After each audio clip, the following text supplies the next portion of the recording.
수술은 중성화 같은 특수한 경우가 아니고서는 보통 갑자기 하게 됩니다. 근데 제대로 모르고 결정하면 너무 위험하겠죠? 딱 두 가지만 조심해 주세요. 첫 번째로는 수술을 한다고 무조건 좋아지는 건 아니에요. 수술마다 목적이 다르거든요. 이 목적을 정확히 아시고 결정을 하셔야 해요. 수술 목적에 대해서도 각 수술에 대한 이야기를 하면서 알려드리겠습니다. 두 번째로 수술 방법마다 가격 차이가 있습니다. 대표적으로는 숫자인대죠. 수술은 여러 케이스가 쌓이면서 발전을 하는데요. 사실 이걸 잘 모르고 요즘 잘 안 하는 방법으로 더 저렴하게 하는 경우가 있습니다. 물론 비용 때문에 이 방법을 알고도 결정하시는 거는 괜찮은데 제대로 설명을 못 듣고 다 똑같은 수술인 줄 알고 선택하는 경우가 있거든요. 대표적인 수술 몇 가지에 대해서는 각 방법별로 가격 차이나 수술 효과 차이가 어떤지에 대해서도 이야기를 해보겠습니다.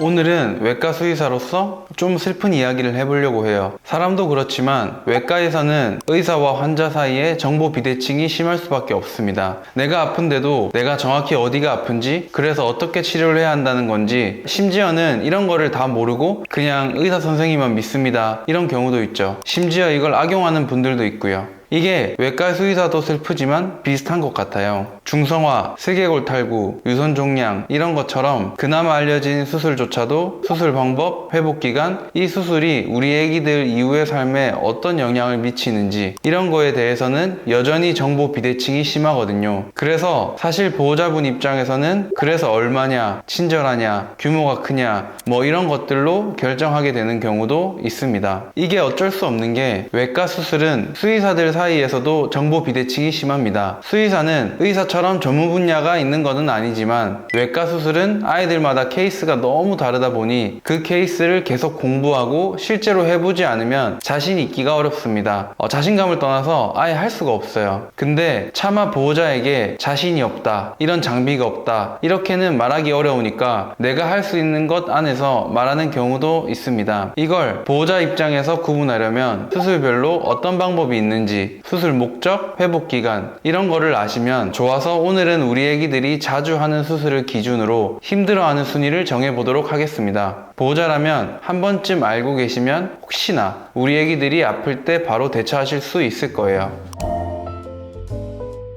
보호자분이라면 한 번쯤 들어봤을 수술에는 중성화, 슬개골 탈구, 유선 종양이 있고요. 응급수술로 하게 되는 방광결석, 또 십자인대, 탈장, 디스크 이런 이야기까지도 다뤄보겠습니다. 이 정도만 아셔도 아이들이 혹시나 아플 때 충분히 대비를 하실 수 있을 거예요. 총 6가지 수술을 난이도, 회복기간, 효과에 따라 실제 아이들이 힘들어하는 정도를 상, 중, 하로 나눠 보겠습니다. 기준을 먼저 알려드리면 하는 수술 회복기간도 짧고 수술 난이도도 평이한 수술입니다. 수술 목적도 당장 아프기보다는 예방적 목적인 강에 생활의 질을 높이는 데 초점을 둔 수술입니다. 다음 중은 수술 난이도가 케이스에 따라 높아질 수도 있는 것들인데요. 생명을 위협하지는 않지만 신체 기능을 회복해야 해서 응급수술로 하는 경우가 있는 것들입니다. 회복 기간이 짧으면 2주, 길면 2-3개월 정도 갈 수 있습니다. 마지막으로 상은 수술 난이도도 높고 아이들 생명과 직결되어 있는 것입니다. 회복 기간도 꽤나 깁니다. 이때가 사실 보호자분들이 결정하기가 어려운 수술들입니다. 이런 수술일수록 정확히 알아야 우리 아이들에게 도움이 될지 안 될지 알 수 있으니까 집중해서 들어주시면 좋을 것 같습니다. 중성화는 수술 난이도가 높지는 않습니다. 수술은 보통 수컷은 20분 이내, 암컷은 30분 정도 걸립니다. 수술에서는 수컷은 고환을, 암컷은 난소와 자궁까지 제거하게 되는데요. 여기서 핵심은 절개랑 봉합입니다. 한마디로 꼬매고 째는 그런 거라고 생각하시면 될 것 같습니다. 난소랑 고환을 제거하려면 암컷, 수컷 위치는 다르지만 절개를 하고 제거를 한 후 다시 잘 봉합을 해줘야 합니다. 여기서 수술을 많이 하다 보면 절개를 진짜 조금만 해도 잘할 수 있게 되는데 이게 아이들 회복 기간이나 흉터, 스트레스에 영향을 많이 주기 때문에 이걸 얼마나 잘하느냐가 중요할 것 같아요. 다만 절개 부분이 무조건 작다고 좋은 건 아니에요. 절개를 작게 하면 시약보가 잘 안 되거든요. 그럼 다른 장기를 손상을 시킨다거나 출혈을 많이 일으킬 수 있는 위험이 있기 때문에 이 경계를 잘 지키는 것이 중요합니다. 보통 저는 봉합한 부분이 거의 티가 안 날 정도로 잘 이렇게 꼬매주긴 합니다. 가끔 수술 전문 병원을 가지 가지 않고 다니던 개인 병원에서 하는 경우도 많은데, 조심하셔야 할 거는 수술실 환경에 따라 다른 감염이나 염증 가능성이 올라갈 수 있기 때문에 수술실의 상태도 꼭 한번 점검해 보시면 좋을 것 같습니다. 수술을 하고 나서는 잠깐 아이들이 활동성이 떨어질 수가 있는데 평균 3일에서 일주일이면 다시 예전처럼 돌아옵니다. 수술 끝나고는 보통 항생제 같은 먹는 약, 소독약, 그리고 네칼라를 드리게 되는데, 항생제는 염증 예방을 위해 꼭 끝까지 먹여주셔야 하고요. 아이가 약을 너무 안 먹는다 싶으면 주사로 대체하는 경우도 있어요.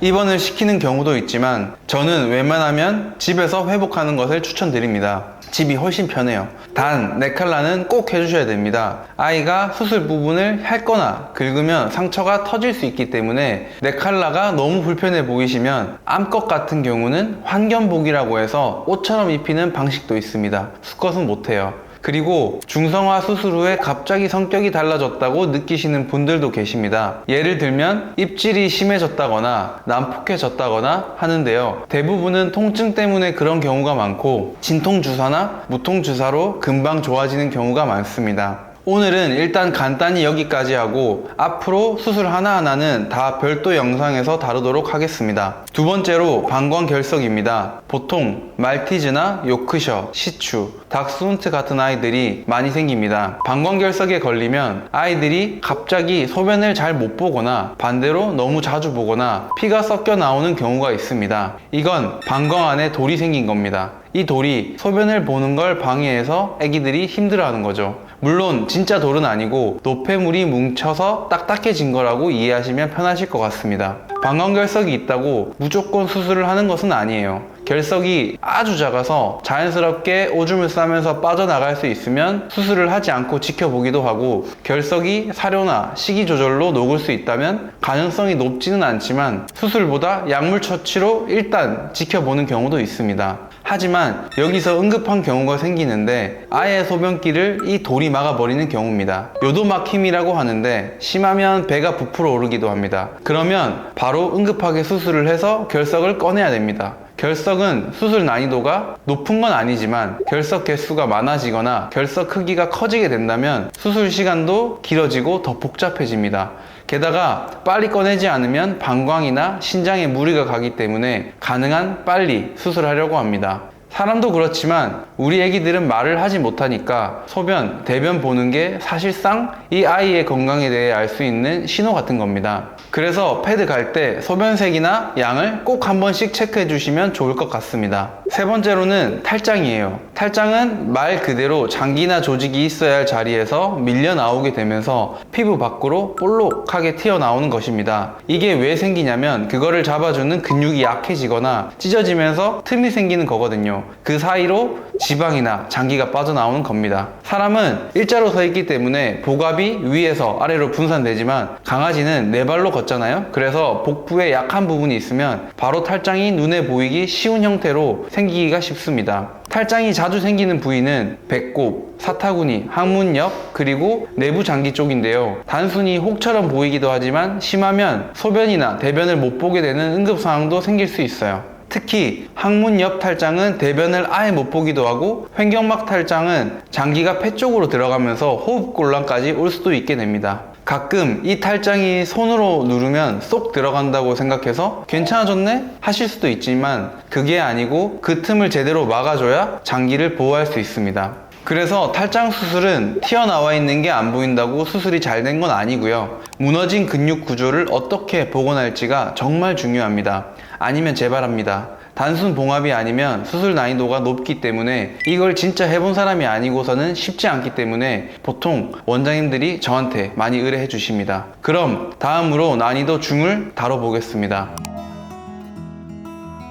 첫 번째로는 유선 종양입니다. 유선 종양이 뭐냐면 유선, 한마디로 저쪽에 혹이 생기는 건데요. 보통 중성화하지 않은 암컷 강아지에서 많이 나타나게 됩니다. 만져지는 혹이 있거나 혹이 점점 커지거나 그 주변이 빨갛게 변하는 증상이나 궤양이 생긴다면 악성을 의심해 볼 수 있습니다. 악성이 뭐냐면 간단하게 얘기하자면 암이라고 생각하시면 될 것 같습니다. 암이 다른 장기로 전이되게 된다면 우리 애기들이 계속 힘들어하고 결국에는 사망에 이를 수 있습니다. 너무너무 나쁜 혹이죠. 그래서 초기에 떼어내야 다른 부위로 전이되지 않게 잘 회복할 수 있습니다. 수술은 그냥 혹만 떼는 게 아니고 보통 그 혹이 생긴 유선 전체를 함께 제거하는 경우가 많습니다. 왜냐면 겉으로 보이는 혹 말고도 그 종양이 연관되어 있는 혈관, 림프절들이 주변으로 연결되어 있는 경우가 많기 때문입니다. 그래서 보이는 혹만 떼면 나중에 또 문제가 생길 수가 있기 때문에 아예 그 연관된 부분 전체를 정리하는 게 더 안전하고 확실합니다. 보통 유선 종양이 노령견에 많이 생기다 보니까 수술에 대해 걱정을 보호자님들이 많이 하십니다. 아무래도 마취를 하고 수술을 진행하는 거라 무리가 생길 수 있다고 생각하시는 건데, 수술하기 전에 건강검진을 먼저 하여 무리가 안 되는 경우에만 진행을 하기 때문에 노령견이어도 충분히 수술을 하실 수가 있습니다. 무엇보다 나이가 많을수록 마취의 위험도가 높아지긴 하지만 종양이 빠르게 자라기도 하며 더 악성일 가능성이 높기 때문에 수술을 빨리 해줘야 합니다. 또 수술한다고 끝나는 게 아니고 끝나고 더 확실하게 확인하기 위해 조직병리 검사라는 것을 하게 됩니다. 이게 뭐냐면 혹을 슬라이스를 해서 그 조직을 현미경으로 보며 종양의 양상을 보는 거죠. 근데 이거는 크게 세 가지 정도로 분류를 할 수 있는데, 가장 간단하게는 조직이 단순히 뭉쳐서 생긴 혹일 수도 있고, 혹이지만 비교적 순에서 퍼지지 않는 양성 종양, 그리고 악성 종양, 우리가 생각하는 암이 있습니다. 어떤 종류냐에 따라서 재발 가능성이나 추가 관리가 달라지기 때문에 꼭 검사해서 확인을 하여야 합니다. 노령견인 경우에는 이 검사 결과에 따라 더 많이 신경 쓰고 있습니다.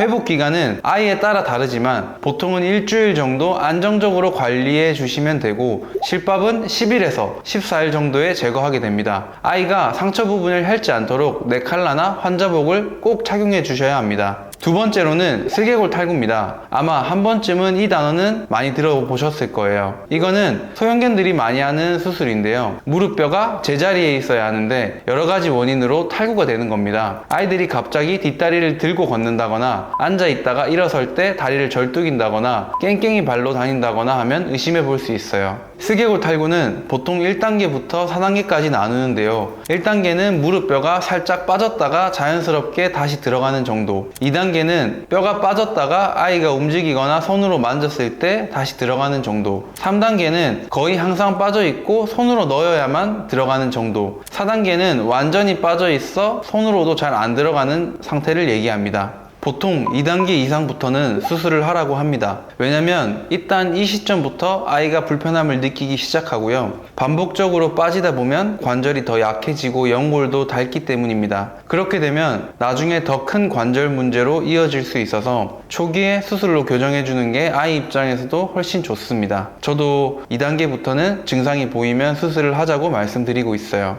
수술을 할 때 단순히 탈구만 고정하는 게 아니라 아이가 이후에도 편하게 걷고 재발하지 않게 하려면 구조를 정확히 정리해 주는 게 중요합니다. 저도 수술할 때에는 단순히 정위치로 넣어야지가 아니라 이 아이가 어떻게 앞으로 걸을지까지 생각하고 결정을 하려고 합니다. 그리고 수술 후에는 재활이 정말 중요해요. 이 부분도 저는 꼭 보호자분들이랑 상의해서 맞춤으로 설명을 드리려고 하고 있습니다. 마지막으로 대망의 난이도 상 수술입니다.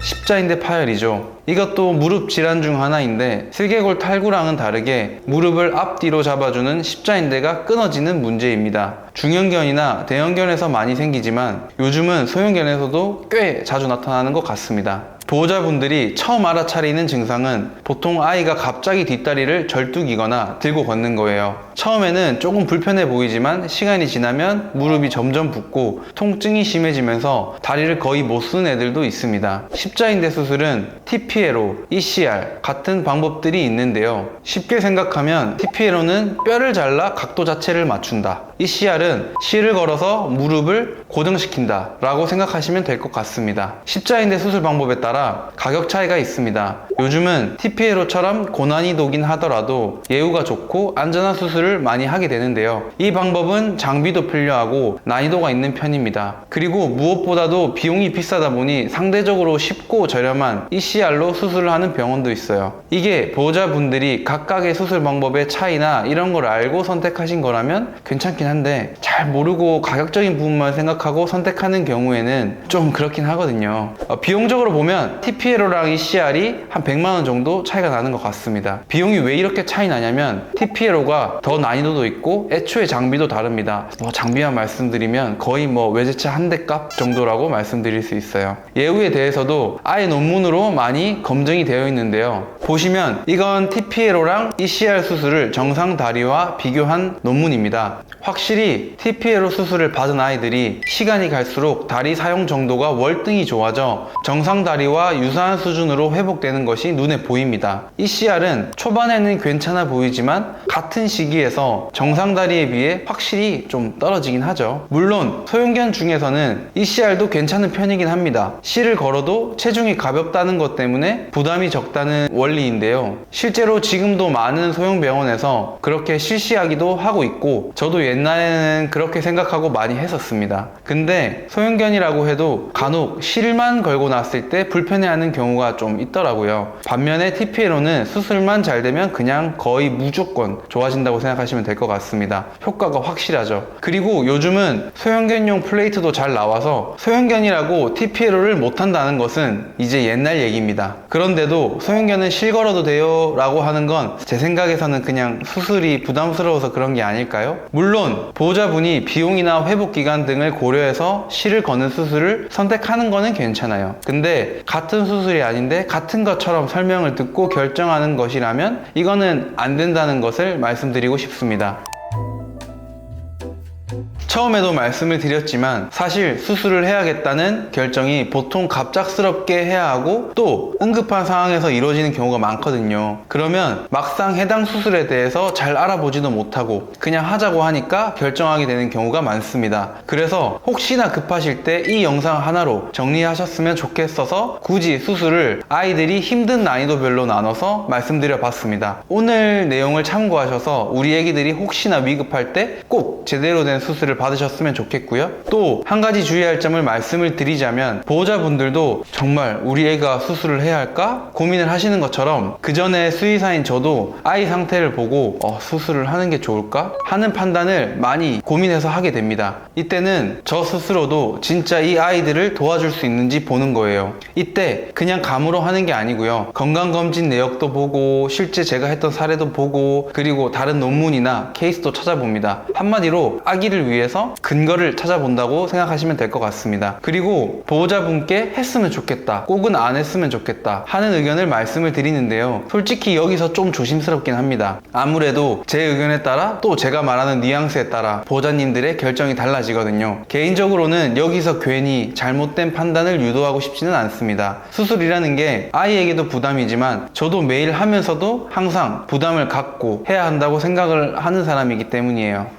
근데 이 판단이 수의사들마다 다르다 보니까 여러 곳에서 들으면 보호자분들이 잘못 알고 계시는 경우도 있습니다. 근데 그때마다 제가 이건 아니다 라고 말씀드리기가 좀 난처한 경우도 있어요. 그래서 저는 수술을 해야겠다고 제 스스로 판단을 한 뒤로 설명을 드릴 때에는 목적을 명확히 말씀드리는 편입니다. 이때 목적은 제 기준에서는 세 가지로 나누는데요. 예방, 회복, 고통 경감입니다. 보통은 수술이라고 하면 목적을 회복만 생각하시는 경우가 있어서요. 말 그대로 지금 아이가 아파서 회복하기 위해 수술을 해야겠다고 생각을 하시는 거죠. 근데 오늘 설명드린 몇 가지 수술만 들어보셔도 아시겠지만 사실 수술에는 목적이 회복만 있는 건 아니에요. 특히나 고통 경감은 말 그대로 아이가 낫는 건 아니지만 항암 치료를 하듯이 좀 덜 아플 수 있도록 도와주는 거라고 생각하시면 될 것 같습니다. 그래서 사실 여기서 고민을 많이 하시는데 여기서 조심하셔야 할 건 사실은 고통 경감을 위한 건데 마치 회복이 될 것처럼 말하는 경우도 있습니다. 사실 우리 애기가 아프면 나도 마음이 힘들고 그러니까 누군가 슈퍼맨이 나와서 다 치료할 수 있다 라고 말해주면 또 믿게 되고 하는데요. 이건 정말 조심해 주셔야 합니다. 혹시나 수술을 권유받았는데 오늘 말씀드린 것 중에 고통 경감이 되는 수술, 예를 들어 전이가 많이 된 유선 종양 수술 같은 경우는 아예 낫는다고 말하기는 어려워요. 이런 건 우리 아이가 수술을 할 경우에 목적이 회복인지 고통 경감인지 정확히 알고 진행을 하셨으면 좋겠어요. 수술만 끝난다고 되는 게 아니고 보통 이후의 관리에 따라 아이들 회복 기간도 달라지게 되는데요. 다른 선생님들한테 수술을 했지만 설명에 있어서 부족한 경우에 저한테 후 관리를 해달라고 오시는 경우도 간혹 있긴 하거든요. 그래서 꼭 수술을 결정하시기 전에 충분히 이야기하시고 결정을 하셨으면 좋겠습니다. 마지막으로 수술 목적이 예방인 경우에요. 당장 아픈 건 아니지만 미리 대비하는 수술이죠. 대표적으로는 중성화입니다. 근데 보통 이런 예방 수술에 대해서는 견해가 갈릴 수밖에 없어요. 어떤 분들은 굳이 안 해도 된다 하시는 분들도 있고, 어떤 분들은 해야만 한다 라고 이야기하는 경우도 있죠. 그래서 이런 상담을 할 때도 장단점을 저는 개인적으로 명확히 말씀을 드리는 편이에요. 모든 수술이라고 하는 게 하고 안 하고의 장단점이 있기 때문에 결국 선택권을 보호자님들이 객관적으로 판단하실 수 있도록 알려드리는 게 제 역할이라고 생각을 합니다. 이런 수술에 관해서도 앞으로 영상 하나하나에서 각 수술별로 다뤄보겠습니다. 내가 아픈 것도 아니고 사람처럼 우리 애기가 어디가 아프다고 말해주는 것도 아닌데, 또 수술이라는 게 우리 애기들이 온전히 고통을 감내하는 거다 보니까 내 잘못된 선택이 더 힘들게만 하는 건 아닐까? 이런 여러 가지 생각 때문에 싱숭생숭해 하시는 보호자님들이 많으세요. 저도 외과 전문이다 보니까 정말 매일 수십 번씩 이런 보호자분들을 만나게 되는데, 그러다 보니까 좀 더 객관적으로 말하려고 노력하게 된 것 같아요. 그 노력 중에 하나가 오늘 영상이고요. 혹시나 아이가 아파서 이 영상을 보시면 마음이 많이 안 좋으실 텐데 수술 관련해서 앞두고 계시거나 궁금한 부분이 있다면 댓글로 알려주시면 제가 최대한 답변 드릴 수 있도록 하겠습니다. 오늘 영상 봐주셔서 감사하고요. 앞으로 매주 아픈 아이들이 건강해질 때까지 영상 올릴 예정이니까요. 구독해주시면 감사하겠습니다.